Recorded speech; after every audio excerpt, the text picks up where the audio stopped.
Buenos dias, buenos tardes mga amigos, mga amigas, sa aking mga kayubi sa Usapang Batas. Magandang araw po sa inyong lahat. Ako po ang inyong lingkod, Attorney Rene Bueno. Ang tatalakayin po natin ngayong araw na to ay isang napakabigat at napakaradikal na mungkahi na nagmumula sa isang kasalukuyang mambabatas sa mataas na kapulungan. Ito po yung panawagan para sa sabay-sabay na pagbibitiw o mass resignation ng lahat na halal na opisyal at ang pagdaraos ng tinatawag na snap elections o yung biglang halalan na wala sa itinakdang oras ng ating saligang batas. Ang panawagan pong ito ay isang malalim na political statement na nagpapakita ng matinding pagkadismaya sa estado ng korupsyon sa ating gobyerno. Mabigat tong binitawan na salita nito. At ang akin lang po na dapat kung sino yung nagpo-propose ng resignation, dapat ikaw ang magsilbing modelo at ikaw ang maunang magbitiw sa iyong tungkulin. Tingnan natin yung legalidad nito at hindi lang sa batayan ng politika. Ang tanong natin, pwede bang gawin to? At ano magiging epekto nito sa ilalim ng 1987 Constitution ng Pilipinas? So, i-discuss natin, ipaliwanag natin yung legalidad ng mass resignation, yung pangkalahatang pagbibitiw ng lahat ng halal na opisyal sa ating bansa. Ang unang bahagi ng mungkahi ay ang pagbibitiw ng lahat sa halal na opisyal, mula Pangulo hanggang sa mga lokal na opisyal. Alam niyo po, ang pagbibitiw sa pwesto ay voluntaryo yan. Hindi mo pwedeng puwersahin ang mga halal na opisyal sapagkat may mandato yan galing sa sambayanan. Sa ilalim ng ating batas, ang pagbibitiw o resignation ay isang kusang loob at personal na desisyon ng isang opisyal. Walang sinuman, kahit ang Kongreso o maging ang Korte Suprema, ang may kapangyarihang pilitin ng lahat ng halal na opisyal na magbitiw sa kanilang mga posisyon. Ang mga halal na opisyal ay may mandato, katulad ng sinabi ko kanina, mula sa taong bayan.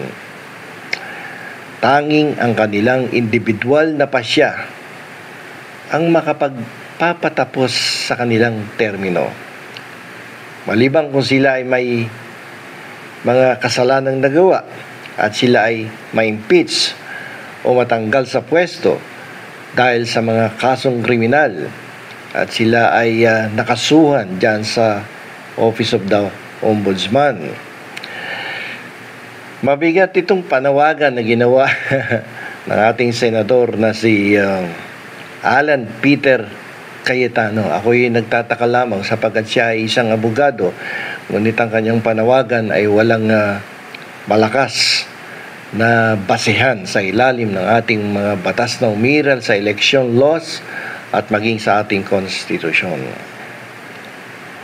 Kung magkataon man na kusang magbitiw ang lahat, magdudulot ito ng isang napakalaking krisis sa gobyerno.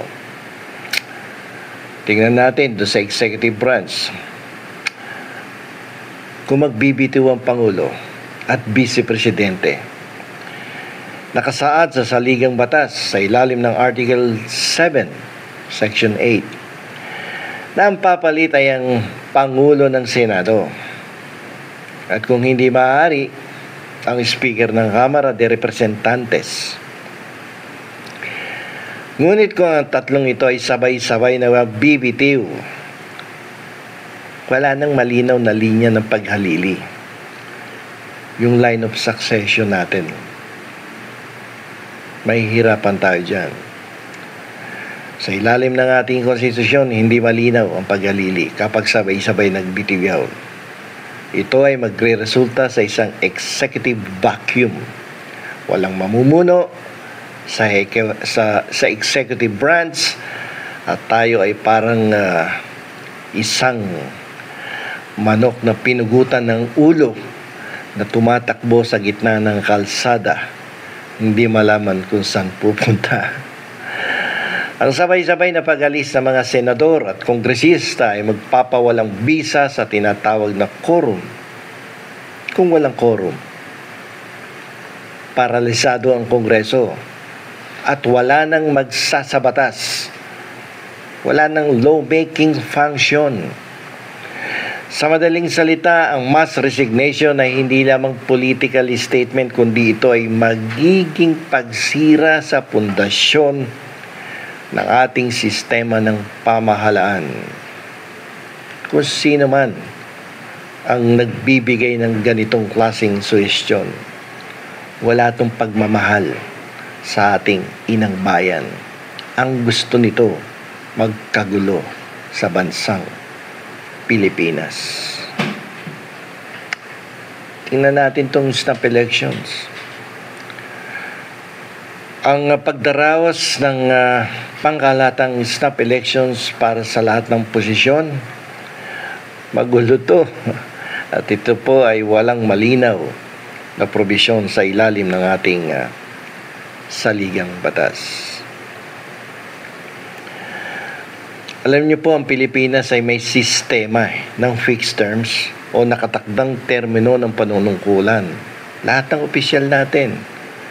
Sa Senado, 6 na taon. Sa Kongreso, 3 taon. Sa mga mayor, tigta-3 taon yan. Ito ay kaiba sa parliamentary system kung saan maaaring magdeklara ng snap election ng punong ministro, ang prime minister, kung may political impasse. May nakapirming petsa.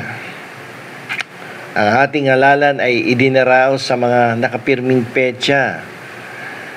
Eleksyon ng Pangulo, eleksyon ng Vice Presidente, tuwing ika-6 na taon. So malinaw yan, nakasaad sa ating saligang batas, sa election law, na may fixed term ang ating mga mambabatas, ang ating presidente, ang ating vice-presidente, ang ating mga gobernador, ang ating mga mayors, down to the level of the councilors. Lahat yan, pati barangay captain. Yung special election na yan, yung snap election na yan, actually, hindi yan pinapayagan sa ilalim ng ating batas. Kahit talungkatin mo yung libro mo sa Constitution, wala kang makikita sa 1987 Constitution na nagpapahintulot sa pagtawag ng pangkalatang snap election para sa lahat ng posisyon, maliban sa mga sumusunod na limitadong kaso. Malabo yun Hindi pa pwede yun. Kung abogado ka, alam mo yan. Kung abogado ka pero nagtatawag ka niyan, abay, parang gusto mo magkugulo sa bansa natin. Kasi maaari lamang magkaroon ng special election para sa dalawang posisyong ito, Presidente, Vice President, kung magkakaroon ng bakante ang dalawang posisyon ng sabay at kung may higit sa 18 buwan pa bago ang susunod na regular na eleksyon. Ito ay tatawagin ng Kongreso. Ngunit, hindi ito nagpapawalang bisa sa termino ng mga senador at local officials. Kung magkakaroon ng bakante sa Senado, o sa Kamara, sabihin na natin, pati sa House of Representatives, bago ang regular na eleksyon, maaaring magdaos ng special election para lamang sa isang pwesto upang punan ang natitirang termino. Pero kadalasan pa nga, hindi nagagawa yung special election na yan Dahil minsan, sa kakulangan ng pondo, walang pondong provided by law na nakahanda para sa isang special election. Alam niyo po, ang tanging paraan lamang para magkaroon ng snap elections o yung special elections na panawagan ni Senator Cayetano ay magkaroon ng pagbabago sa ating konstitusyon, yung tinatawag nating charter change, upang magkaroon ng pangkahalatang snap election na magtatapos sa termino ng lahat ng opisyal. Kailangan nating baguhin ang konstitusyon at alisin ang principle of fixed terms. Pwede natin gawin niya sa pamamagitan ng Constitutional Convention, Constitutional Assembly, at yung People's Initiative. Pero ang pinaka-the best dyan, Constitutional Convention, na kung saan maghahalal tayo ng mga delegado na manggagaling sa mga pribadong tao, hindi galing doon sa mga miyembro ng Kongreso. Kasi pag CONAS or People's Initiative, sila din ang babalangkas ng batas. Paano mong matatanggal yung mga political dynasty, yung mga party-list system na yan? Siyempre po, protection na nila yung kanilang mga interes. So, mahirap yung dalawang klaseng pagpapalit sa ligang batas. Dapat con. So, ang panawagan kasi ni Senator Cayetano ay isang political na panukala na naglalayong bigyan diin ang matinding pangangailangan para sa reforma at pagpawi ng tiwala ng taong bayan. Ganun pa man sa ilalim ng kasalukuyang 1987 Constitution.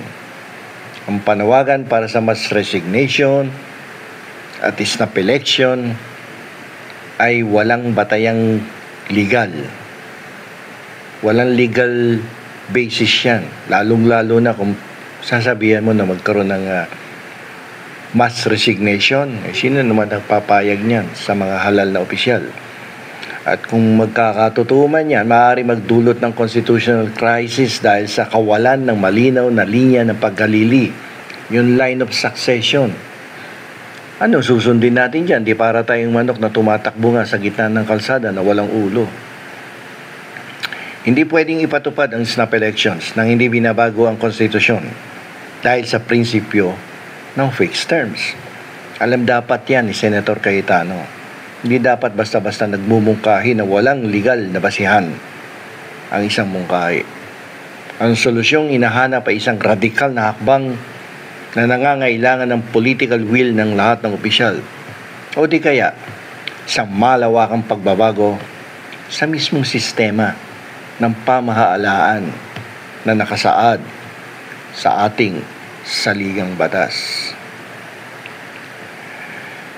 So, yung panawagan na yan for a snap election at mass resignation, siguro kung kailangan merong mag-resign at upang magsilbing modelo sa kanyang panawagan, siguro dapat umpisahan ni Senator Alan Peter Cayetano upang siyang magsilbing isang magandang halimbawa na sa panawagan na magbitiw ang lahat ng mga halal na opisyal.